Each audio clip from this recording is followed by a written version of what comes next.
আখিরি নবী জনাবে মুহাম্মদুর রাসূলুল্লাহ সাল্লাল্লাহু আলাইহি ওয়াসাল্লাম হুজুরের কথাটা যদি তোমরা মেনে নাও, হুজুরের নির্দেশ মতো যদি চলো, হুজুর যেটা নিষেধ করেছেন সেটা যদি বর্জন করতে পারো, আল্লাহর নবী যেটা বারণ করেছেন সেটাকে তোমরা যদি ছেড়ে দিতে পারো, আল্লাহর কোরআন জবাব দিলেন, ও আল্লাহর বান্দা বান্দিরা, নিঃসন্দেহে রাসূলুল্লাহর নিষেধ আর রাসূলুল্লাহর আদেশ এই দুটো যদি মেনে চলতে পারো, মহান আল্লাহ তোমাদের প্রতি খুশি হবে এবং আল্লাহর দয়া জান্নাত তোমাদের জন্য ওয়াজিব হয়ে যাবে। বলেন সুবহানাল্লাহ।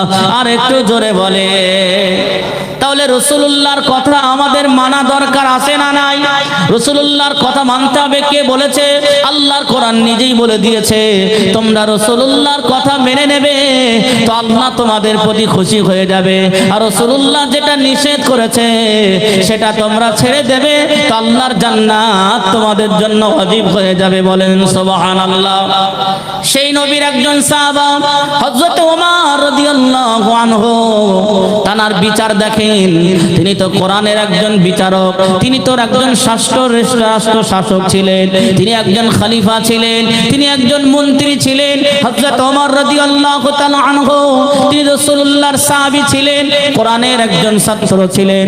কোরআন অনুযায়ী কেমন করে জীবন যাপন করেছেন হযরত ওমর রাদিয়াল্লাহু আনহু নিজের ছেলে আব্দুল্লাহকে একটা মাইনের ব্যবস্থা করেছেন, তাও আবার বাইতুল মাল থেকে, বাইতুল রেশম থেকে একটা মাইনের ব্যবস্থা করেছেন। ওমরকে করেছেন, আব্দুল্লাহকে করেছেন এবং হযরতে আল্লাহর রাসূলের পোষ্যপুত্র জায়েদের সন্তানকে আল্লাহর রাসূলের সাহাবা হযরত ওমর রাদিয়াল্লাহু আনহু দুইজনকে রাজকোষাগার থেকে মাইনের ব্যবস্থা করেছেন। যখনই মাইনে ঘোষণা করলেন হযরত জায়েদের সন্তানকে, আল্লাহর রাসূলের সাহাবা ওমর রাদিয়াল্লাহু আনহু এমন ইনসাফ বন্টনকারী ছিলেন, নিজের সন্তানকে বেশি নয়, হযরত জায়েদের পুত্রকে তিনি বেশি দিলেন, নিজের সন্তানকে তার তুলনায় একটু কম দিয়েছিলেন। হযরত আব্দুল্লাহ ইবনে ওমর, ওমরের বেটা আব্দুল্লাহ নিজের পিতাকে বললেন, আব্বাজান, আমি জায়েদের সন্তানের থেকে অনেক বেশি শিক্ষিত, অনেক বেশি জ্ঞানী, আল্লাহ আমাকে অনেক জ্ঞানী বানিয়েছে, আল্লাহ আমাকে অনেক মেধা বানিয়েছে, আল্লাহ আমাকে অনেক জ্ঞান দিয়েছে, কিন্তু তুমি আমাকে বেশি না দিয়ে ওই জায়েদের পুত্রকে কেন বেশি দিয়েছো বলো? হযরত ওমর রাদিয়াল্লাহু আনহু বলেন, এ আমার কলিজার টুকরা সন্তান, শুনে রেখে দাও, তোমাকে কেন বেশি কম দিয়েছি আর জায়েদ পুত্রকে কেন বেশি দিয়েছি, কারণ আল্লাহর রাসূল হযরত জায়েদকে অত্যন্ত ভালোবাসেন এবং জায়েদের পুত্রকে ভালোবাসেন। সেই জন্য আমি ওমর, আমি রাসূলুল্লাহর ভালোবাসার দিকে লক্ষ্য করে, না কোন যোগ্যতার দিকে লক্ষ্য না করে, রাসূলুল্লাহর মহব্বতের দিকে লক্ষ্য করে আমি তাকে বেশি দিয়েছি। তোমাকে রাসূলুল্লাহ মহব্বত করেন, তবে তাদের তুলনায় কম। আমি ওমরকে রাসূলুল্লাহ মহব্বত করেন, কিন্তু জায়েদের তুলনায় কম। সেই জন্য আমি বিচার করে পেয়েছি, আমি আমার সিদ্ধান্তের ভিতরে আমি দেখেছি যে জায়েদকে রাসূলুল্লাহ অত্যন্ত ভালোবাসেন, আর রাসূলুল্লাহর ভালোবাসার খাতিরে জায়েদের পুত্রকে আমি ওমর বেশি করে বেতন দেওয়া শুরু করেছি, আর আমি ওমর তোমাকে এই জন্য কম দিয়েছি, জায়েদের তুলনায় রাসূলুল্লাহ তোমাকে ভালোবাসতেন কিন্তু কম। এই রাসূলুল্লাহর ভালোবাসার কারণে আমি তোমাকে নিজের ছেলে বলে বেশি না দিয়ে রাসূলুল্লাহর ভালোবাসাকে প্রাধান্য দিয়ে তোমাকে সেই পরিমাণ অনুযায়ী মাইনে নির্ধারণ করে দিয়েছি। বলেন সুবহানাল্লাহ। আর একটু জোরে বলে।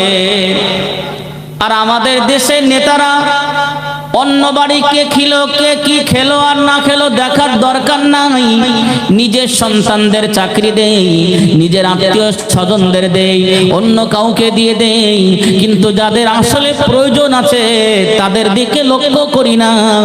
সেই জন্য আল্লাহর নবী সোনার জবানে বললেন, ও আমার উম্মত উম্মতিরা, ও আমার সাহাবায়ে কেরামেরা, তোমাদের হাতে পাওয়ার থাকার পরে সেটা যদি অপব্যবহার করো, এই অপব্যবহারকারী একজন জালেম বাদশাকে মহান আল্লাহ বিনা হিসাবে তানার গজবে জাহান্নামায় নিক্ষেপ করে দেবে। বলেন নাউযুবিল্লাহ।